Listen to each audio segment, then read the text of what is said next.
Hey everybody, I'm going to be doing a cooking video today and I hope you guys enjoy this. It is something that I sort of just created on my own. It is not a baking video, so one thing about baking, you gotta stick to the recipe, whereas when you just go in there and cook, you can do pretty much whatever you want. It's open, your whole world is open when you're just cooking instead of baking. So this is going to be my version of a hamburger that's quite different, but I hope you guys enjoy this video, and I'm going to be filming it on my vlogging camera, so I can only do things with one hand because I'm holding the camera with the other one. But I hope you enjoyed this video, and thank you so much for watching. What I'm doing first is chopping my onion up right here. And I'm not going to need that much because I'm only making like a serving for myself, but I'm thinking about chopping the rest of it so I can use it later. So I'm going to saute the onion. Here is my meat. It's a combination of ground sirloin, ground chuck and ground round. I had to think about that. This is what I'm going to be using for my hamburger bun today. Is this puff pastry sheets right here. So I've got it out thawing right here, and I think there's actually going to be enough for like 2 hamburgers, but we'll see. But you kind of, when you thaw, you got to do 1 sheet at a time. There's 2 sheets in here, and I've already used one for something else, so I've got 1 sheet left. So when that thaws, I will put everything together. Then I'm going to go ahead and brown this hamburger meat, and I've actually got in this little container right here some roasted garlic, and then I'm going to put in a little bit of tomato paste once the meat is all browned. Then I'm going to add the onions, the garlic, and the tomato paste to the meat. Then I'm going to grate some cheese and then bake the puff pastry. Let them get almost done. Take the tops out of it and insert all the mixture and then put them back in the oven to let all the cheese melt. So this is going to be my version of a hamburger. This is the tomato paste that I'm using right here. I'm just going to open that up. I'm not going to use the whole can, maybe a couple tablespoons or teaspoons, we'll see. And then I'll put the rest of it in a little container to put in the refrigerator for later. My hamburger meat, ground beef, mincemeat, whatever you want to call it, is just about done. I'm going to go ahead and drain it a little bit. I don't want that excess grease in here. So what I do is just get a paper towel and kind of press it down. My onions are done.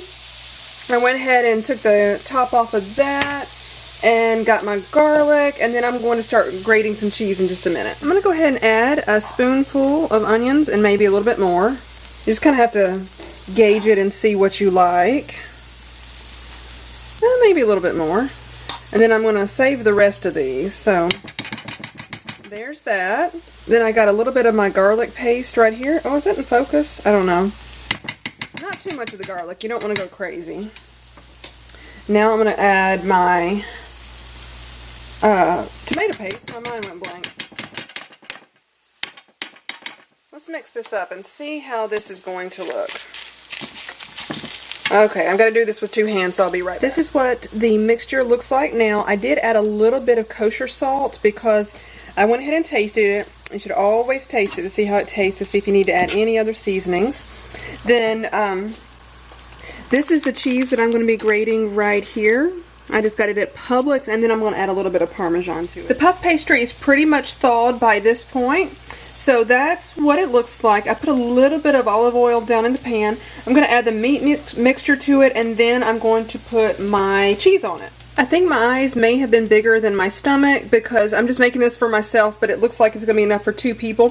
So what I'll do is end up eating some for lunch and then some for supper. I also roasted a few tomatoes. Kind of forgot about them in the oven. Burned just a little bit, but I'm going to get the ones that didn't burn and I'm going to put those on top. I'm going to put the cheese on now, and it's just a mixture of Parmesan and cheddar. I got a lot of cheese. Whew.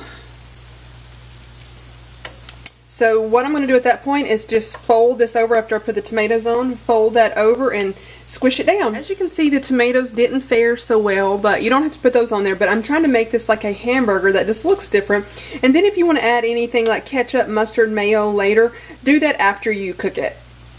I fold it over, and what I'm doing right now is just pressing it down with a fork. And I definitely had, my eyes were bigger than my stomach, for sure.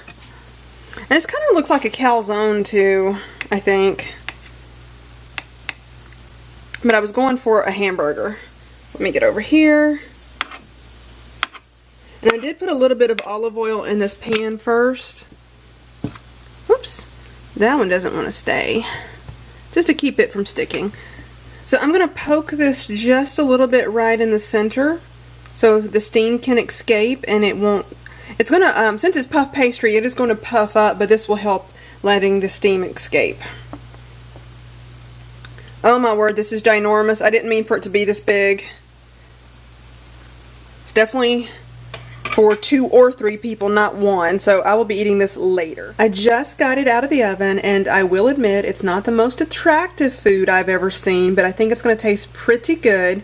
So I'm going to go ahead and leave you guys for now. Thank you so much for watching. Bye-bye, everybody.